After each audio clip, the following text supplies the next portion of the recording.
नमस्कार, मैं हूं आपके साथ नीरज पंचोली। आप देख रहे हैं नज़र टुडे। नज़र टुडे की टीम आज आ पहुंची है जंतर मंतर। जंतर मंतर एक ऐसी जगह जहां हमारे लोकतंत्र के हिसाब से जो हमारे लोकतंत्र की जो नीति है उसमें कहीं ना कहीं विरोध प्रतिरोध की जो ध्वनि है उसको किस तरीके से और मुखर किया जाए, इसके लिए कौन सा स्थान चुना जाए, तो उसके एवज में हमारे संविधान ने हमें ये ताकत दी है। और उसी के साथ साथ एक तरह से जंतर मंतर एक जगह दी गई है जहाँ किसी भी तरह से आप चाहे सरकार, सामाजिक, आर्थिक, सरकार की किसी भी नीतियों का आप यहाँ खुलकर विरोध कर सकते हैं। आप यहाँ मेरे आसपास देख सकते हैं, आज सुबह ही यहाँ आम आदमी पार्टी का एक कार्यक्रम था, उसके बाद पार्लियामेंट मार्च करके यहाँ एक कार्यक्रम है, इसके बाद एक विशाल धरना यहाँ दिया जा रहा है। तो हम लोगों से जानेंगे कि यहाँ क्या हो रहा है और वो कैसे अपनी हक की लड़ाई लड़ रहे हैं। हम किसी भी तरीके से जो हमारा देश है, हमारा गांव है, हमारा शहर है, हम इसको कैसे और अच्छी तरीके से, कैसे हम उसको और बेटर तरीके से लोगों के जीवन में सेवाओं को दे सकें, इसी की जांच आज हम करेंगे। सर्वप्रथम चलते हैं, जो यहाँ लिख रखा है विशाल धरना, तो चलते हैं, लोगों से बात करते हैं, उनका इस बारे में क्या कहना है। आपको पहले ही बताया था क्या चल रहा है क्या नहीं, इसकी जानकारी लेते हैं। सर, क्या नाम है आपका? Sanjay Kumar Singh, loco pilot mail, Sonpur division ECR से मैं आया हूं और संगठन का पदाधिकारी हूं, जोनल पदाधिकारी। और पूरे देश भर के लोको रनिंग स्टाफ यानी लोको पायलट, सहायक लोको पायलट सेंटर आज इस प्रोग्राम में शामिल हुए हैं। क्यों, ऐसी क्या नौबत आई कि आपको यहाँ आना पड़ा? ये सरकार हम लोगों को पेंशन नहीं देना चाहती है और NPS ख़त्म करने के लिए हम लोग आए हैं कि पुरानी पेंशन है जो MP MLA नेता लीडर सब कोई ले रहे हैं, वो हमारे नए लोगों का बंद कर दिया गया है इसी सरकार द्वारा। इसको चालू किया जाए। आज 5-6 सरकार स्टेट गवर्नमेंट ने भी चालू कर दिया है, उसको चालू किया जाए। इस छोटी मोटी गलती में रिमूव कर दिया जाता है लोको पायलट को, जबकि वो मानवीय भूल है काम करते करते, जिसमें किसी रेल का 1 रुपया का नुकसान नहीं है, किसी को खरोंच नहीं आता है, लेकिन लोको पायलट की नौकरी ख़त्म हो जाती है। उसको ख़त्म करने के लिए अनसेफ वर्किंग करा रहा है, 15-15 घंटा लोको पायलट से ड्यूटी करा रहा है, जिसके कारण गाड़ी एक्सीडेंट हो रही है, लोग टेंशन में जी रहे हैं। उसको कम करे, खाली पड़े पद हैं, खासकर कोर स्टाफ जो रनिंग स्टाफ है उसके पदों को भरा जाए, लाखों पोस्ट खाली पड़े हैं। कारण क्या बता रहे हैं आपकी बंद होने का पेंशन का, क्या कारण? ये सरकार का पॉलिसी है, ये पेंशन फंड बना के अडानी और अंबानी को सबको शेयर घोट में लगा दिया है, उसका डूबता है तो सबका पेंशन डूब जाएगा। और जो पुराना पेंशन था उसमें गारंटेड पेंशन सबको मिलता था और उसको ख़त्म कर दिया, उसको चालू करने का बात है। इसलिए सरकार को ये बताने आए हैं कि हमारी पेंशन जो पुरानी पेंशन है उसको लागू करो, तभी हम मानेंगे। और कुछ सरकार लागू भी कर दिया है। और रेलवे में बहुत सारी समस्याएं हैं, 4 रोज 5 रोज तक बाहर रखता है स्टाफ को, मोबाइल रखता है ऑलवेज बंद रखो। आज के समय में इतना हाईटेक युग में परिवार से दूर आदमी है और हमारी भी घरेलू समस्याएं हैं, सामाजिक समस्याएं हैं, उसको ये सरकार दूर नहीं करती है और कहता है तुम मोबाइल बंद रखो। तो हम लोग अब सिम जमा कर देंगे, मोबाइल क्यों देंगे? मोबाइल तो अपना पैसा का है, नहीं देंगे। ये सरकार के गलत नीति के खिलाफ पूरे देश भर के लोको रनिंग स्टाफ आज जुटे हैं। तो यहाँ पूरे आपके संगठन पूरे देश से लोग आए हैं? देश से लोग आए हैं। कितने दिन से चल रहा है प्रोटेस्ट? आज का ही 1 डे प्रोग्राम था और आगे जरूरत पड़ा तो गाड़ी भी बंद हम करेंगे, क्योंकि सरकार अगर नहीं मानी तो हम गाड़ी भी बंद करेंगे NPS को ख़त्म करने के लिए और अनसेफ वर्किंग ख़त्म करने के लिए पूरे देश के लोग। किसकी तरफ से, चाहे प्रदेश सरकार हो, केंद्र सरकार, किसकी तरफ से आपको आश्वासन मिला है कुछ? अभी हमारे नेता लोग जा रहे हैं रेल मंत्री को मेमोरेंडम ज्ञापन देने के लिए। अच्छा, यहीं से? हाँ, यहाँ से ही जा रहे हैं। और क्या बातचीत होती है वो कल फिर सेंट्रल वर्किंग कमेटी है, कल और परसों, उसमें अपना रिपोर्टिंग करेंगे और देखेंगे कि सरकार अगर कुछ आश्वासन, सही आश्वासन देती है या पॉजिटिव कुछ काम करती है तो ठीक है, वरना आने वाला समय में हम स्टॉपेज ऑफ वर्क करेंगे, जिससे जनता को भी तकलीफ होगा, आम जनता, क्योंकि पूरा ऑस्ट्रेलिया महादेश के बराबर हम रेलवे में ढोते हैं पब्लिक को, और गाड़ी बंद होगी तो जनता को काफ़ी तकलीफ होगा। हम नहीं चाहते हैं, हम भी इस देश के नागरिक हैं, लेकिन सरकार मजबूर कर रही है हमको आंदोलन करने के लिए। शुभ नाम सर, क्या नाम है आपका? मेरा नाम Ravi Ranjan Kumar, senior ALP Sonpur division से है। तो सर, क्या मतलब जिस तरीके से प्रोटेस्ट हो रहा है अभी, जैसे उन्होंने बताया, तो आपको लगता है इससे चीज़ें सुधर सकती है, वास्तव में कुछ हो सकता है? बिल्कुल, हमारे संगठन के नेता जो है पूर्व से भी कई आंदोलन करके और बहुत सारे मांगों को लिए हैं, जायज मांगों को। हमारा एक ही उद्देश्य है कि अपने अधिकार के प्रति लड़ाई लड़ना है और उसको सही ढंग से इम्प्लीमेंट करवाना है। हमारे पहले के भी नेता बहुत सारे चीज़ों में ऐसा करके हासिल किए हैं। और ओपीएस तो रेल का ही नहीं, पूरे राज्य सरकार से लेकर केंद्र सरकार तक के सारे कर्मचारी के लिए ओपीएस एक बहुत बड़ा मुद्दा है। क्योंकि आने वाला समय में चुनाव है, हम सरकार के सामने अपना पक्ष रखना चाहते हैं ताकि हमारे बातों को समझे और हमारी जो पुरानी पेंशन है उसको दिया जाए। तो जैसे हम भी टीवी वाले हैं तो कुछ खबरें सुनते हैं, जैसे अभी हिमाचल प्रदेश में ओल्ड पेंशन स्कीम बहाल दी गई, ऐसा राजस्थान में भी हुआ, छत्तीसगढ़ में भी हुआ, तो क्या वो फैसला उनकी तरफ से सही है, मतलब वैसे ही चाहते हैं क्या? बिल्कुल जैसा आप देख रहे हैं वो बिल्कुल सही है। जहाँ जहाँ कर्मचारियों की संख्या ज़्यादा थी और कर्मचारियों ने ओपीएस के पक्ष में रखते हुए वोट किया तो उसका नतीजा सामने आया, सरकार बदली और ओपीएस लागू भी हुआ।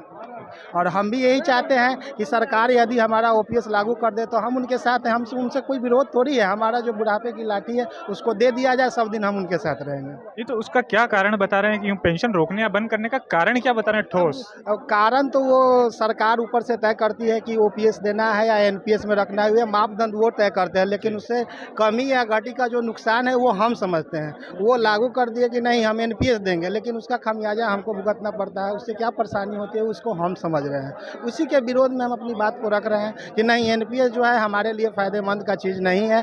इसको जो है हटा कर और हमको जो पूर्व की भांति जो ओपीएस दिया जाता था वो हमको दिया जाए। अच्छा, तो अभी फिलहाल हमको जानकारी मिलेगा आपका एक प्रतिनिधि मंडल रेल मंत्री के पास भी? हाँ बिल्कुल, हमारा जो ऑल इंडिया लोको रनिंग स्टाफ का एसोसिएशन का जो हमारे बड़े बड़े लीडर हैं वो अभी जाएंगे रेलवे बोर्ड में जाकर और वहाँ जो अपना जो ज्ञापन सौंपेंगे, जो उनकी मांगे हैं वो मांग को उनके पास रखेंगे।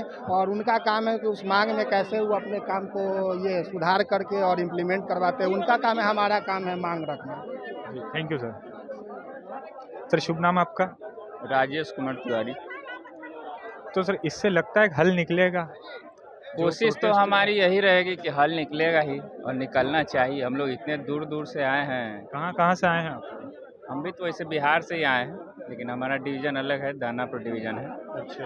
हाँ, पूरे भारत वर्ष है जितने लोको पायलट हैं, जी। उस सारे डिवीज़न से हम लोग यहाँ पे इकट्ठे हुए हैं, सिर्फ इसीलिए कि हाँ हमें हमारी हक मिल सके। और एक मैं आपसे जानना चाहूँगा, आप सभी रेलवे वाले हैं, तो जो ये स्टेशन प्राइवेटाइजेशन किया जा रहा है जिन स्टेशनों का, तो क्या वास्तव में आपको लगता है कि उससे कुछ सुधार होगा या चीज़ें और बेहतर तरीके से हो सकती है? इस पे आपका कुछ जानना चाहूँगा। ऐसा कुछ नहीं है, मुझे तो नहीं लगता कि प्राइवेटाइजेशन से कुछ होने वाला है।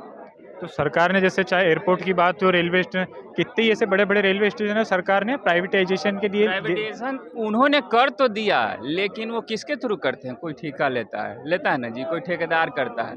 अब ठेकेदार को तो वो उतने ही पैसे देते हैं। अब भले ही वो ठेकेदार जो है निम्न कर्मी जो भी है नीचे स्तर वाले, उनको जो है कम पैसा में काम करवाता है। जैसे हम बताना चाह रहे हैं कि जी। पहले से आप देखते होंगे कि हमारा बजट बहुत कम रहता था, फिर भी कम कर्मचारियों की संख्या ज़्यादा रहती थी, फिर भी मेरा देश खुशहाल रहता था, ओपीएस भी लागू रहता था, किसी तरह की कोई परेशानी भी नहीं रहती थी। आज बताइए कि हमारा बजट जो है इतना बढ़ गया, फिर भी सरकार कहती है कि हमारे पास पैसा नहीं है, हम ओपीएस नहीं दे सकते हैं, जबकि सारे पहले से पदों को कटौती कर दिया, यानी कर्मचारियों की संख्या घटा, बजट बढ़ा, फिर भी सरकार कह रही है कि हमारे पास पैसा नहीं, ओपीएस दे सकते। तो मिस मैनेजमेंट कहाँ है ये, जैसा आप कह रहे हैं कि ये मिस मैनेजमेंट सरकार के द्वारा तय किया हुआ है। सरकार अपने अपने विचारों से चलाना चाहती है, सरकार चाहती है कि हम कैसे चलाएं, वो उनका काम है कि वो कैसे चलाएंगे, इसमें तो हम अपना ओपिनियन कुछ नहीं दे सकते। हम इतना ही जानते हैं कि सरकार ये चाहेगी तो आसानी से कर सकती है और सरकार पर किसी तरह का कोई परेशानी भी उत्पन्न नहीं है। हम आपसे बाबू जी जानना चाहेंगे सर कि किस तरीके से यहाँ तैयारी हुई और इसका निराकरण क्या हो सकता है, मतलब आगे की आपके क्या क्या चरण है? अब मेनली बर्निंग प्रॉब्लम है to fight against new pension scheme and for restoration of the old pension scheme. उसके बाद में प्राइवेटाइजेशन, हमारे लोको रनिंग कैडर के लिए एक्सेस लोड दिया जा रहा है फॉर रिडक्शन ऑफ वर्कलोड, इसका अगेंस्ट में लड़ाई।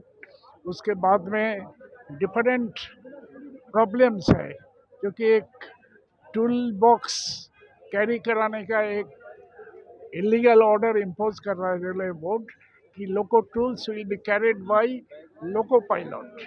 We are protesting against that we are not going to carry the tool box. Likewise, reduction of duty hours and 36 hours, 46 hours rest, 30 hours rest plus train working के बाद में 16 hours, total 46 hours rest grant करना, ये सब vital जो demands है, इसके against में हमारा प्रोटेस्ट कर रहे हैं और लड़ाई का, स्ट्रगल का तैयारी हो रहा है. And this NPS, new pension scheme, if it is not scrapped, then Loco Running Staff Association will be the first force to stand face to face with this government of India.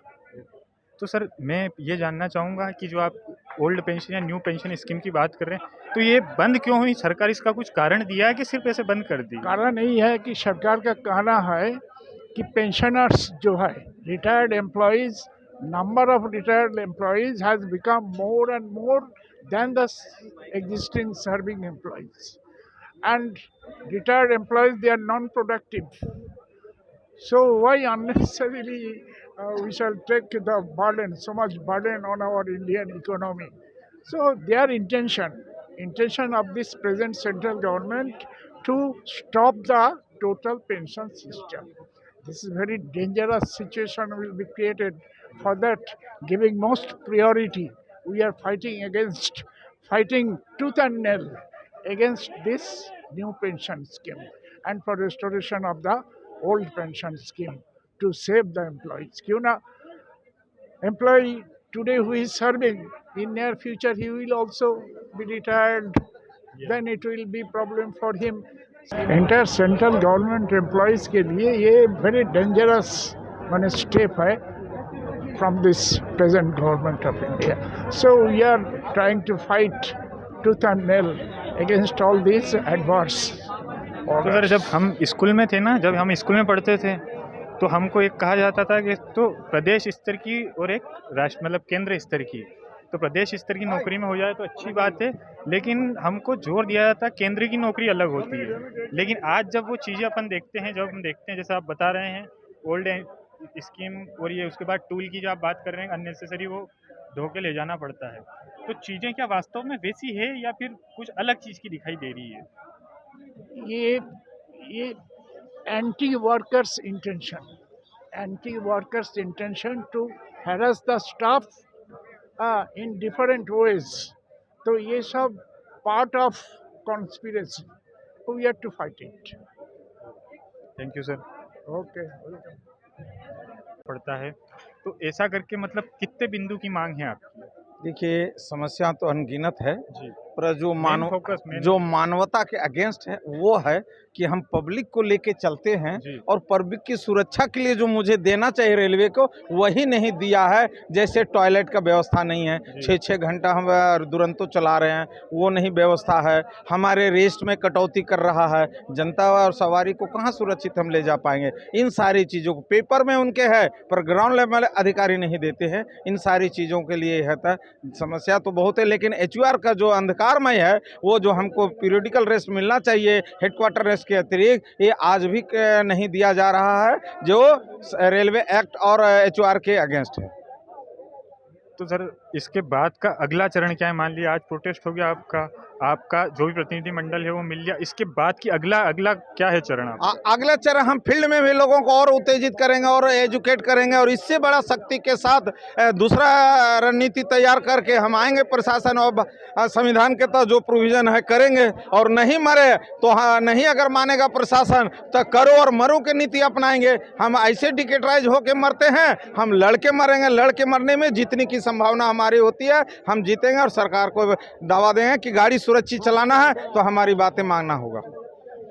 और sir railway में एक लगभग एक आंकड़ा जो भी सुनने में आया है कि इतनी वैकेंसी खाली, वास्तव में उतनी वैकेंसी खाली? Yes data. अभी अगर बोले होते तो मैं डाटा लेके आ जाता, फाइल लेके. मेरे पास डाटा है, रेलवे खुद बोली है, मैं नहीं कहता हूँ. रेलवे के लेटर में लिखा हुआ वैकेंसी वही कहती है कि सेफ्टी कैटेगरी है और सेफ्टी कैटेगरी वैकेंसी भरो, लेकिन ग्राउंड लेवल में वैकेंसी नहीं भरा जाता है.